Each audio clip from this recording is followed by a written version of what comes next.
Hello viewers, তো আজকে আমরা শিখবো nested loop using in solid rectangle. তো আমরা একটা নেস্টেড লুপ ইউজ করে কি করে একটা রেক্ট্যাঙ্গেল প্রিন্ট করতে হয় সেটা আমরা শিখবো আজকে। তো তার জন্য আমি নেটবিনসে চলে এসেছি এবং একটা প্যাকেজ ইউজ করছি লুপ। প্যাকেজের আন্ডারে একটা ক্লাস তৈরি হয়েছে লুপ নামে। তো আমরা কি করব, আজকে আমরা শিখবো নেস্টেড লুপ। নেস্টেড লুপ মূলত একটি লুপের ভিতরে আরেকটি লুপ থাকলে আমরা সেটাকে কি বলবো, নেস্টেড লুপ। তো নেস্টেড লুপের জন্য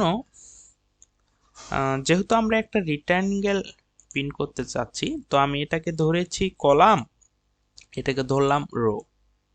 তো রো এবং কলাম ধরে নিচ্ছি। আমি রোটাকে ধরবো আমি এ এবং কলামটাকে ধরবো বি এবং রোটাকে আমি ধরবো এ। তো ধরে নিই ইন্টিজার টাইপের আমি এ ইকুয়াল টু ধরে নিলাম 4। আমি রোটাকে ধরে নিয়েছি 4 এবং ইন্টিজার টাইপের কলামটাকে আমি ধরে নিব বি ইকুয়াল টু 6। তো দেখেন এখানে আমাদের কয়টা আছে, আমাদের এখানে আছে অর্থাৎ রো আছে 1 2 3 4 এবং কলাম আছে 1 2 3 4 5 6 6। তো আমাদের 4 এবং 6। তো আমরা ফর লুপ ইউজ করব। তো ফর লুপে মূলত আমি ইন্টিজার টাইপের আই ইকুয়াল টু 1 ধরে নিলাম এবং আই গ্রেটার দেন ইকুয়াল এ ধরে নিলাম এবং আই এর মান 1 করে বৃদ্ধি পাবে। তো নেস্টেড লুপ, এখানে আমরা একটি লুপের ভিতরে আরেকটি লুপ ইউজ করব, যার কারণে এটাকে আমরা বলবো নেস্টেড লুপ।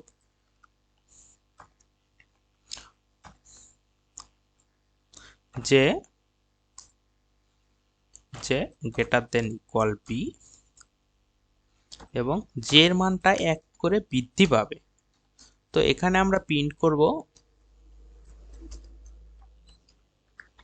তো আমরা এখানে প্রিন্ট করব কি, আমি যেহেতু স্টার অর্থাৎ সামনে একটা স্টার দিয়ে প্রিন্ট করে দেব।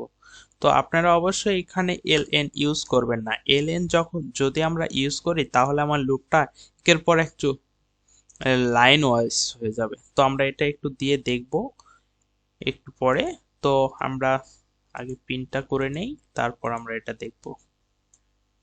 তো আমরা প্রোগ্রামটা রান দিয়ে দেখব যে আমাদের প্রোগ্রামটা পারফেক্টলি কাজ করে কিনা। দেখেন আমার প্রোগ্রামটা পারফেক্টলি কাজ করছে। তো আপনাদের বলছিলাম যে এখানে যদি এলএন দেই তাহলে কি কাজ হয়। তো দেখি আমরা এলএনটা দিলে, তো দেখেন এলএন যখন আমরা দেব তখন দেখেন আমাদের প্রোগ্রামটা অর্থাৎ লাইন ওয়াইজ অর্থাৎ রো ওয়াইজ প্রিন্ট হবে। তো সেক্ষেত্রে আমাদের নিউ লাইন হয়ে যাচ্ছে।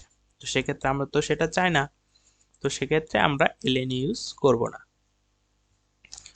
তো আমরা এলএন ইউজটা করব না। তো এখানে আমাদের প্রোগ্রামটা কি করে কাজ করছে, অর্থাৎ 1 করে বৃদ্ধি পাচ্ছে। আয়ের ভ্যালু যখন আমি 1 করি অর্থাৎ এর ভ্যালু 4 অর্থাৎ 1 থেকে শুরু হবে এবং 4 পর্যন্ত সেটা যাবে এবং 1 করে বৃদ্ধি পাবে।